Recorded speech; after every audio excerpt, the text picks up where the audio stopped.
Hello दोस्तों, नमस्कार। आज हम लोग चैप्टर सेकेंड, जो कि हम लोगों ने कल फर्स्ट चैप्टर पढ़ा था ज्योग्राफी का एनसीईआरटी का, आज ये सेकेंड चैप्टर है ग्लोब अक्षांश और देशांतर, इसको पढ़ेंगे। लिखा है, पिछले अध्याय में आप पढ़ चुके हैं कि हमारी पृथ्वी गोलाकार नहीं है। यह उत्तर तथा दक्षिण ध्रुव में थोड़ी चपटी मध्य में उभरी हुई है। क्या आप कल्पना कर सकते हैं कि यह कैसी दिखती है? इन संदर्भ में जानकारी प्राप्त करने के लिए आप अपनी कक्षा में सावधानीपूर्वक ग्लोब को देखिए। ग्लोब अपनी पृथ्वी का लघु रूप में वास्तविक प्रतिरूप है। ग्लोब विभिन्न आकार और प्रकार के होते हैं। बड़े ग्लोब जो आसानी से एक स्थान से दूसरे स्थान पे नहीं ले जा सकते। पॉकेट में रखने वाला छोटा ग्लोब, गुब्बारे जैसे ग्लोब जिसमें हवा भी भरी जा सकती है और आसानी से एक स्थान से दूसरे स्थान पर ले जाया जा सकते हैं। ग्लोब स्थिर नहीं होते, इसे उसी प्रकार घुमाया जा सकता है जैसे कुम्हार का पहिया या लट्टू घूमता है। ग्लोब पर देशों, महाद्वीपों और महासागरों को उनकी सही आकार में दिखाया जाता है। ये क्वेश्चन बनता है, ग्लोब में क्या क्या दर्शाया जाता है या क्या क्या दिखाया जाता है, ये क्वेश्चन बनता है। पृथ्वी के समान किसी गोले पर किसी बिंदु की स्थिति का वर्णन करना कठिन है। अब प्रश्न यह उठता है कि इस पर किसी स्थान की स्थिति कैसे बताई जा सकती है। इसके लिए हमें कुछ बिंदुओं, कुछ रेखाओं के संदर्भ की आवश्यकता होती है। आप देखेंगे कि एक सुई ग्लोब में झुकी हुई अवस्था में स्थित होती है, जिसे अक्ष कहते हैं। ये क्वेश्चन भी बनता है आपका, इससे भी क्वेश्चन बनता है। ग्लोब पर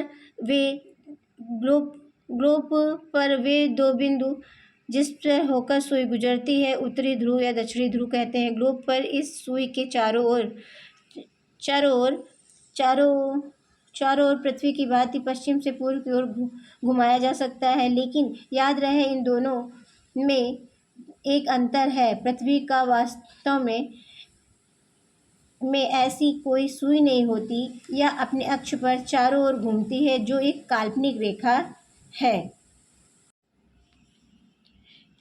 एक अन्य काल्पनिक रेखा भी ग्लोब को दो बराबर भागों में बांटती है, जिसे विषुवत वृत्त कहा जाता है। पृथ्वी के उत्तर में स्थित आधे भाग को उत्तरी गोलार्ध और दक्षिण वाले आधे भाग को दक्षिणी गोलार्ध कहा जाता है। ये दोनों बराबर के आधे भाग होते हैं। इस विषुवत वृत्त पृथ्वी पर एक काल्पनिक वृत्त बनाती है एवं पृथ्वी पर विभिन्न स्थानों की स्थिति बताने का सबसे महत्वपूर्ण संदर्भ बिंदु है। विषुवत वृत्त के ध्रुवों तक स्थित सभी समांतर वृत्तों को अक्षांश समांतर रेखाएं कहा जाता है। अक्षांशों को अंश में मापा जाता है।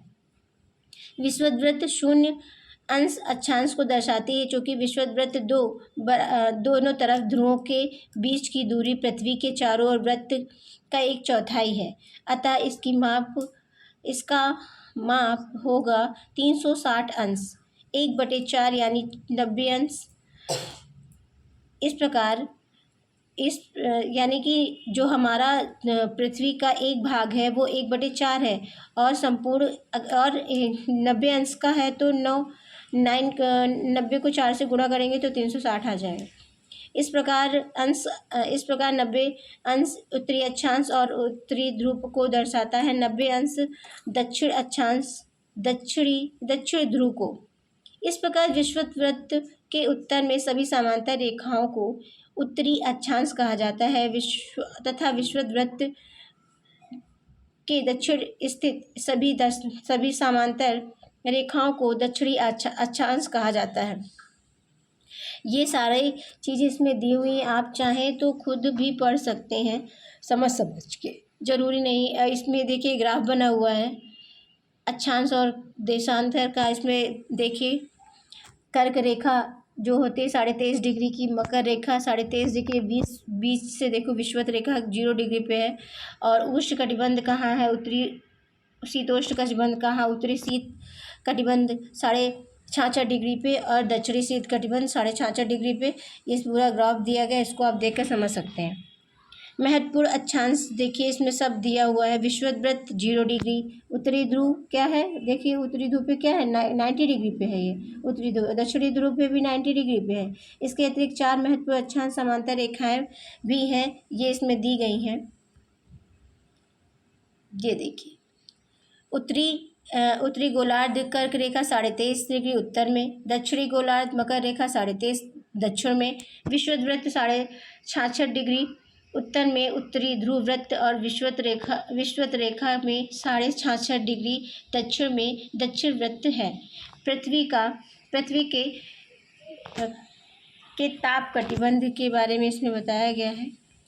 कर्क रेखा और मकर रेखा के बीच के सभी अक्षांश पर सूर्य वर्ष में एक बार दोपहर के सिर पर ठीक ऊपर होता है, इसलिए इस क्षेत्र में सबसे अधिक ऊष्मा होती है। इसे उष्णकटिबंध कहा जाता है। इससे क्वेश्चन जरूर बनता है सीटेट में, ये बहुत पूछा जाता है।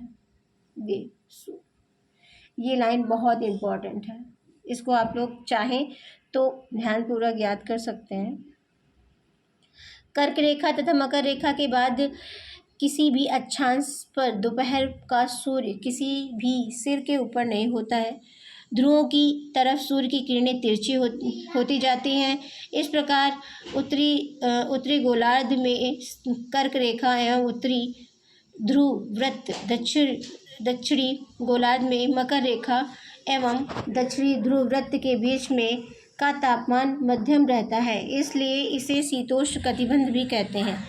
उत्तरी गोलार्ध में उत्तरी ध्रुव वृत्त एवं उत्तरी ध्रुव तथा दक्षिणी गोलार्ध में दक्षिण ध्रुव वृत्त एवं दक्षिणी ध्रुव के बीच के क्षेत्र में ठंड बहुत होती है, क्योंकि यहाँ पे सूर्य क्षितिज से ज़्यादा ऊपर नहीं आ पाता है, इसलिए ये शीत कटिबंध कहलाते हैं। अब देशांतर के बारे में दिया गया है, इसको देख लीजिए आप लोग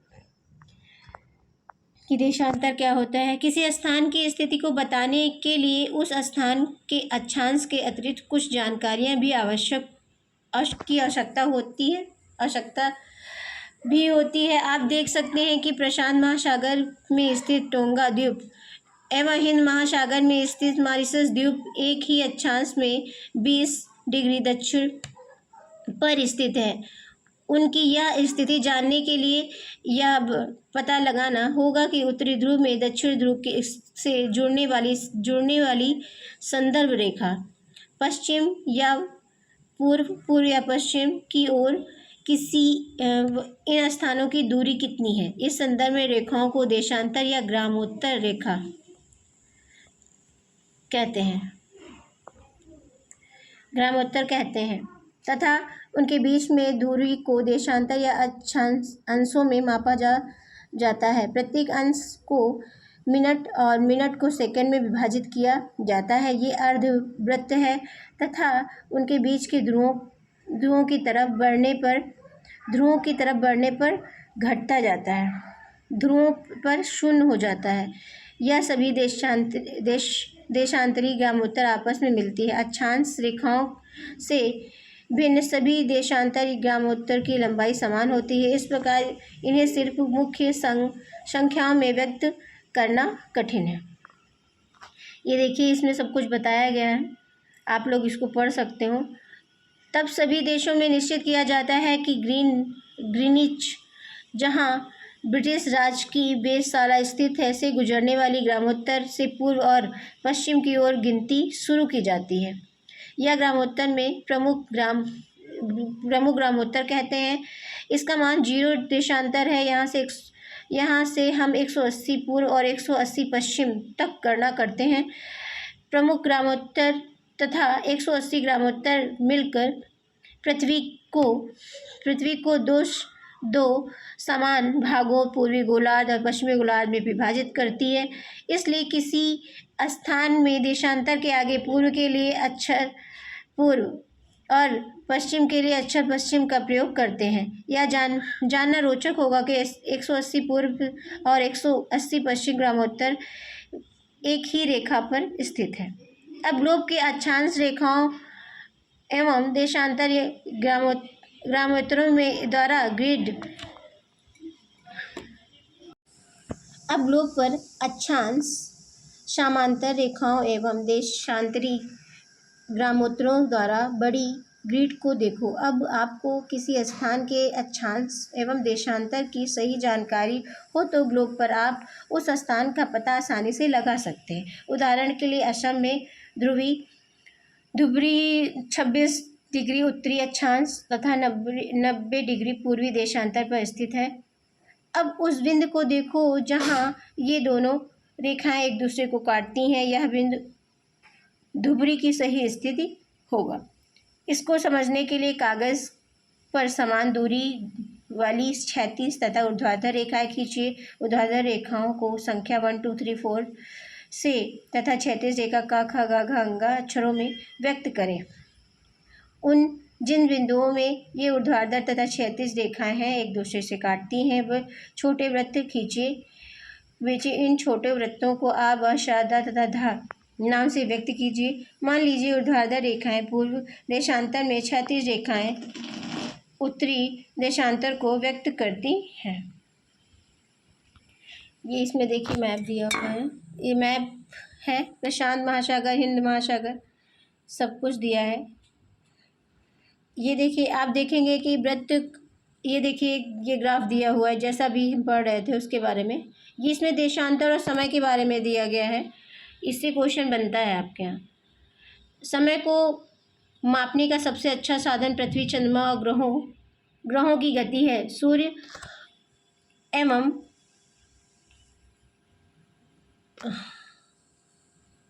सूर्योदय एवं सूर्यास्त प्रतिदिन होते हैं। प्रातः स्वाभाविक ही है कि यह पूरे विश्व में समय निर्धारण का सबसे अच्छा साधन है। स्थानीय समय का अनुमान सूर्य के द्वारा बनने वाली परछाई से लगाया जा सकता है जो दोपहर में सबसे छोटी एवं सूर्योदय द्वारा सूर्यास्त के समय सबसे लंबी होती है।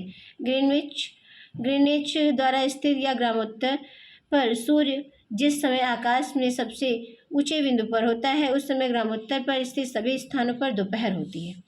चूँकि पृथ्वी पश्चिम से पूर्व की ओर चक्कर लगाती है अतः वे स्थान जिनमें ग्रीनिच के पूर्व में उनका समय ग्रीनिच समय से आगे होता है वे पश्चिम में है उसका समय पीछे होगा। समय के अंतर की दर की गणना इस प्रकार विविध प्रकार से किया। पृथ्वी लगभग 24 घंटे में अपने अक्ष पर 360 घूम जाती है। 1 घंटे में 15 डिग्री और 4 मिनट में 1 डिग्री घूमती है। इस प्रकार ग्रीनविच दोपहर में 12 बजे है तो ग्रीनिच 15 पूर्व में समय होगा। इसको हम 15 को 4 से डिवाइड कर देंगे तो 60 मिनट आ जाएगा, यानी कि 1 घंटा। 1 घंटे में 60 मिनट होते हैं, अर्थात यह दोपहर का 1 घंटा यानी 1 बजा हुआ है। लेकिन ग्रीनिच से 15 डिग्री पश्चिम का समय ग्रीनिच समय से 1 घंटा पीछे होगा, यानी वहाँ सुबह के 11 बजे होंगे। इसी प्रकार जब ग्रीनिच पर दोपहर के 12 बजे होंगे तब उस पर 180 डिग्री मध्य रात्रि होगी।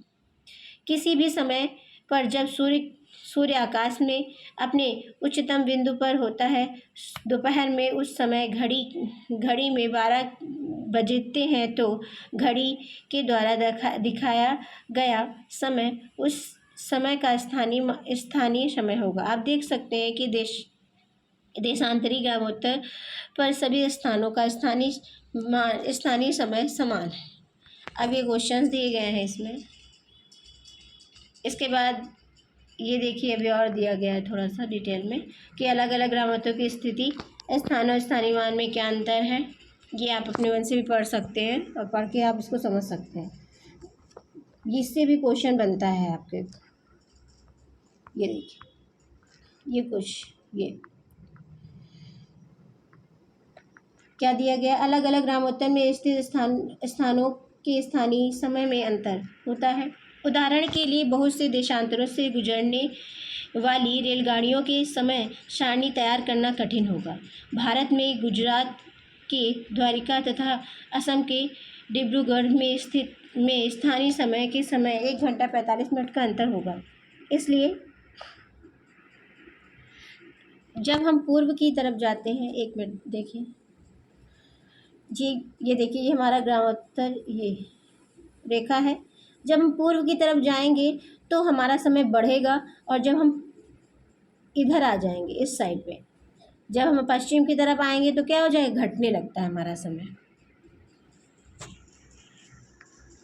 इसलिए यह आवश्यक है कि देश के मध्य भाग में से गुजरने वाली किसी ग्रामोत्तर का स्थानीय समय देश का मानक समय माना जाए। यह ग्रामोत्तर रेखा के स्थानीय समय को पूरे देश का मानक समय माना जाता है। भारत में 82.5 डिग्री को मानक ग्रामोत्तर माना गया है। इस तरह ग्रामोत्तर के स्थानीय समय को पूरे देश में मानक समय माना जाता है। इसे भारतीय मानक समय के नाम से भी जाना जाता है। कबीर भोपाल के निकट एक छोटे से नगर में रहता है। वह अपने मित्र आलोक से कहता है कि वे लोग रात में नहीं सो पाते। भारत और इंग्लैंड के बीच में एक क्रिकेट का मैच लंदन में 2 बजे अपराह्न में शुरू हुआ, दोपहर में, अर्थात भारत के समयानुसार 7:30 बजे शुरू हुआ। देर रात्रि को समाप्त हुआ। क्या आप जानते हैं कि भारत और इंग्लैंड के बीच में समय क्या अंतर है? भारत ग्रीनविच के 82.5 डिग्री में स्थित है। यहाँ के समय से 5.5 घंटा यानी 5 घंटा 30 मिनट आगे है। इसलिए लंदन में दोपहर के 2 बजे होंगे, तब भारत में 7:30 बजे होंगे। कुछ देशों का देशांतर विस्तार अधिक होता है, जिसके कारण वहाँ एक से अधिक मानक समय अपनाए गए हैं। उदाहरण के लिए रूस में 11 मानक समयों को अपनाया गया है।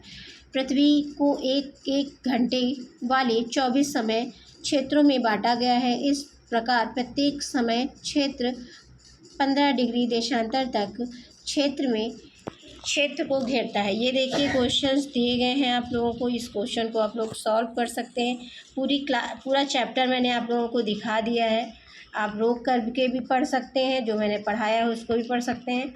सारा PDF आपको यानी कि सारा रिकॉर्ड आपको मिल जाएगा, आप आराम से पढ़ सकते हैं।